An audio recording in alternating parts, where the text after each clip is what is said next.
A lot of breaking news to cover. There is a battle right now over border wall funding threatening to derail a plan to avert a government shutdown. Just minutes after he wrapped up a meeting with President Trump, House Speaker Paul Ryan made it clear that the bill that passed in the Senate last night doesn't go far enough, at least not for the president. The president informed us that he will not sign the bill that came over from the Senate last evening because of his legitimate concerns for border security. So what we're going to do is go back to the House and work with our members. We want to keep the government open, but we also want to see an agreement that protects the border. So the White House is saying that President Trump is weighing his options, and we may have gotten a little hint about his thinking this morning on Twitter, where the president said, quote, "When I begrudgingly signed the omnibus bill, I was promised the wall and border security by leadership would be done by end of year. Now it didn't happen. We foolishly fight for border security for other countries, but not for our beloved USA. Not good." But there's something else that could be an important factor: pressure from House conservatives. They're urging Trump to get something done now before Democrats take over the House next month. You've got to be kidding me. Really? I mean, February 8th, when Nancy Pelosi is Speaker, do we really... we're supposed to believe that we're then going to build the border security wall and keep our promise from the 2016 campaign? No way. All right, I want to get right to the White House with my colleague, Caitlin Collins. A lot of chaos, uncertainty today, Caitlin, sort of the name of the game when it comes to these short-term funding bills. It certainly is, Pam, and it looks like Washington might be getting a government shutdown for Christmas now that after that last-minute lunch here at the White House with House Republicans, they came out and said President Trump informed them he will not be signing that short-term spending bill that until today, even White House officials felt pretty confident he was going to sign. So why didn't he sign it? Why did he tell them I'm not signing this?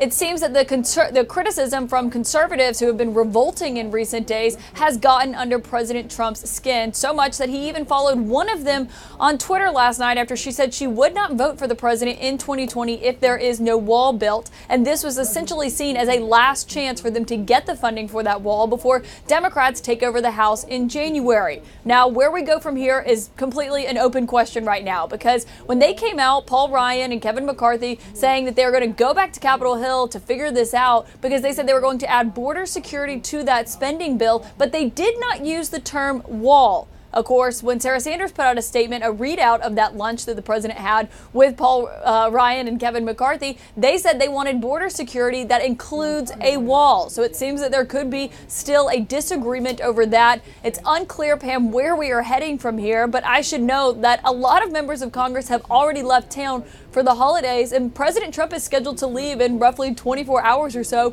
for a 3-week-long vacation in Mar-a-Lago in Palm Beach. Now, whether or not he's going to go if there is a government shutdown, we haven't heard back from the White House on that, but pretty much everyone in Washington is just waiting to see what's going to happen. Lots of twists and turns. All right, Caitlin Collins, thank you so much for bringing us the latest from the White House. So let's take a step back. How did we get here? It all started unraveling mid-morning when Paul Ryan scrapped his final news conference as Speaker after taking an emergency call with the president. Here to discuss, CNN political commentator and Republican strategist Doug Heye and CNN political director David Chalian. Gentlemen, great to see you. A lot to discuss, David. Let's talk about this. The shutdown momentum seems to have dramatically shifted in the past 24 hours. What's going on? What's plan B? Yeah, well, it shifted back to actually where we were a week ago, Pam, if you want to go that far back when you recall President Trump was sitting in the Oval Office with Chuck Schumer and Nancy Pelosi, the Democratic leaders, and he announced to the world that he would proudly shut down the government over border wall funding. Then it seemed as if he was going to cave on that. He got a ton of blowback from Fox News and the House Freedom Caucus and all the folks inside his echo chamber, his base of support counting on him to deliver on this key core campaign promise. And so he's now adjusting to that blowback and trying to move back into a position where he's willing to potentially shut down the government over this. And let's listen to that sound that you alluded to with the president saying he's okay with shutting down the government over wall funding. Let's listen. I am proud to shut down the government for border security, Chuck. I will take the mantle. I will be the one to shut it down. All right. So, Doug, did the president back himself into a corner here? I mean, is there an escape route for him at this point? Right now, it doesn't appear there is. And this comes because his conservative base, largely the Freedom Caucus, but also voters throughout the country, thought that Donald Trump wasn't going to fight on this issue at the end of the year. And it was just yesterday when Paul Ryan gave his remarks at the Library of Congress's farewell address. I was at those remarks. And afterwards, about 24 hours ago now, I had a Republican member say to me that they were worried that they were seeing what he called the Fox process of the president's supporters going on Fox News, because that's the direct pipeline to the president. By going on those shows, communicating directly to the president, that's how they hope to flip him. And in the short term, that seems to work. But what I worry about, Pamela and David, is the word fight. From my own experiences in previous shutdowns in 2013 or the Bush tax cut expiration, when you hear Republicans and conservative, quote unquote conservative Republicans, talk about fighting more, it tells me that they don't have a strategy to land a punch, to win a round, and ultimately to knock out your opponent. Clearly, there is not even a plan B here. There's not a plan C or D, and that's a real problem right now moving forward. So what's clear here, David, is this is what the president's base wants. They want border wall funding. Of course, hopes would dim next year with Dems taking over the House.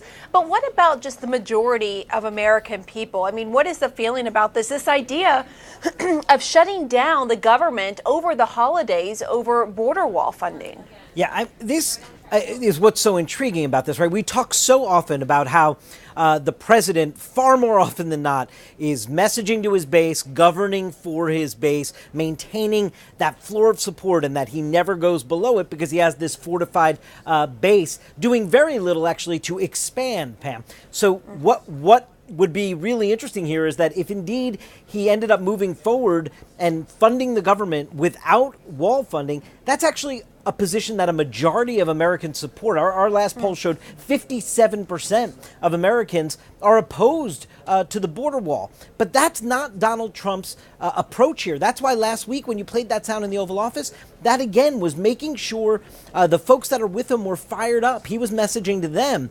This is more on brand with him where we are now, to cause sort of chaos with 24 hours to go to the showdown, the shutdown deadline, and now throwing into the works this motion where he's just creating, as Doug was saying, there's no plan B or C here. He's causing his own party to scramble now on Capitol Hill.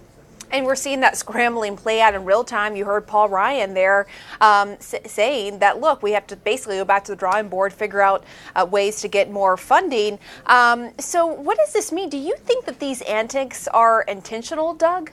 Oh, absolutely. Donald Trump has been sent a message from his base, and he's sending a message directly back to his base. The challenge for the president here is it's not just about his base. This vote yesterday in the Senate passed on a voice vote. So if you're John Cornyn and you said this is a done deal and we're all going to be able to have a quote-unquote normal Christmas, this is intensely frustrating. If you're Paul Ryan, you've given your legacy speech yesterday, and now you've been summoned to the White House and then put out in front of the cameras to speak. It demonstrates not only the rock and the hard place, there's a real metaphor for what Paul Ryan's had to go through for the past 2 years, but there is no normalcy for government here, or governing here. And if Trump ultimately wins, then he'll learn from that and do this more and more. But it's not clear that there's any path for victory for the president on this, just a path for satisfying your base and demonstrating, again, not winning a round or winning a fight, but just showing that you can throw punches and fight as hard as you can, whatever that means. It really is such a fitting, perfect end note to what these 2 years with the Republican-controlled Congress working with a Trump presidency and White House, this is sort of a perfect end note to that 2-year session. And just really quickly, I just want to do big picture, David Chalian. Is this the biggest break by Republicans you've seen when it comes to the president? You have the border wall funding, and then, of course, this decision on Syria to withdraw troops. Is this the biggest break we've seen for the president's own party? It's hard to define what a break is, right? We saw over Saudi Arabia a few weeks ago in the Khashoggi incident, a break also with some of those sort of hawkish wing of the Republican Party senators expressing concern to the president. We've also seen sometimes the House Freedom Caucus do this as well, as Doug has described, get the president back to a base position when it looked like he was drifting away. Where we see no break from the party and the president is among voters and supporters. This is a president who is sitting north of 80% of support from Republicans in job approval. That to me suggests we aren't really seeing a significant break. We may see a little break with some legislators legislators on Capitol Hill on some issues, but fundamentally, this president has remade the Republican Party in his image. And that's a key point. All right, David, Doug, thank you very much.